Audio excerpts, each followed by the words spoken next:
Boa tarde, sétima série E. Hoje nós vamos ver, nós estávamos vendo, né, aliás, na aula passada, o gênero resumo e nós veremos hoje um complemento desse gênero que é o esquema, né? Eu acho, não sei se vocês viram, eu estou com uma certa dúvida aqui, mas o esquema, ele é uma espécie de mapa mental, só que um pouco mais simples, e ele é um complemento do resumo, né? Lembrando que o resumo, caso você é, busque aí no seu caderno, você vai ver que o resumo ele é um texto curto, conciso, direto, onde você expõe as principais ideias do autor do texto. E o esquema ele vem justamente para auxiliar a construção do resumo. Então você vai ver que o esquema ele vai ser um aliado muito bom quando você for fazer o seu resumo, porque ele auxilia de fato na construção, tá? Então vamos lá, antes de mais nada, ver o que né, é esse esquema e como ele pode ser feito. Para fazer um esquema você precisa de quê? Da mesma forma que no resumo você precisa fazer uma leitura daquilo que você vai resumir, no esquema o mesmo jeito. Você vai fazer um esquema, você precisa ler muito bem, né, como eu disse na aula passada, o mínimo do mínimo 2 vezes, o recomendável é 3. Por quê? Porque você precisa identificar as ideias principais, né? Segundo ponto, você também precisa identificar as ideias secundárias. Um texto ele não só tem ideias principais, ele também tem posicionamentos secundários do autor. Terceiro ponto, escolher a palavra ou frase curta que ligará as informações no esquema. Por quê? Porque o esquema ele é de fato, deixa eu já mostrar para vocês aqui, é uma utilização de elementos gráficos para sintetizar melhor a ideia. Então nós temos vários esquemas, deixa eu mostrar para vocês aqui. O mais comum e o mais utilizável é esse aqui dos quadrinhos, né?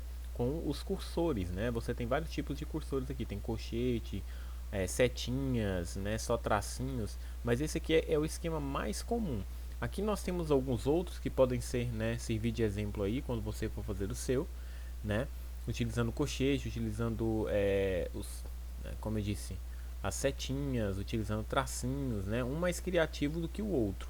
E aí cabe você, né, a você escolher um desses modelos quando for fazer o seu. Por quê? Porque a partir desse modelo aqui, você pode, por exemplo, colocar, você está fazendo um resumo sobre um filme, né? E aí você quer fazer o esquema primeiro. Então você, primeiro, né, o primeiro quadrinho aqui, com certeza vai ser o título daquilo que você está resumindo ou esquematizando, né? Porque isso aqui é um esquema. Então ele vem aqui em cima. E aí os demais aqui você vai preencher com frases ou palavras-chave que exprimem melhor as ideias do texto, né? Então se você vai falar de um filme, você tem que colocar aqui a ideia central dele, o enredo, o desfecho, o desenvolvimento e assim por diante, tá? Lembrando que nós temos vários modelinhos aqui, só que eu tenho 1, 2, 3, 4, 5, 6, 7 modelinhos de esquema para você pensar ou você criar o seu quando eu pedir, que não vai ser hoje, tá? Então esses aqui são alguns dos modelinhos, tá? E algumas das vantagens de você utilizar o esquema. Por quê? Porque ele permite uma melhor compreensão da matéria, né? Você esquematiza, você resume, sintetiza aquilo que você está estudando. Segundo, ele evidencia a relação entre as várias partes do texto da matéria. Terceiro, ele mostra a relação lógica das ideias. Quando você esquematiza algum texto, algum livro, algum filme, enfim, ele vai ter uma ideia lógica, uma relação. E através do esquema você consegue ver essa relação melhor. E por fim, ele facilita a revisão da matéria para a prova.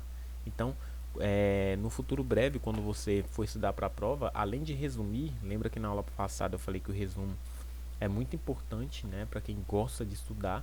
Da mesma forma, o esquema ele é muito importante também para quem gosta de resumir e estudar, ok? Então é bem simples, espero que vocês tenham compreendido, gostado. Lembrando que qualquer dúvida eu estou sempre à disposição. Um abraço e até a próxima.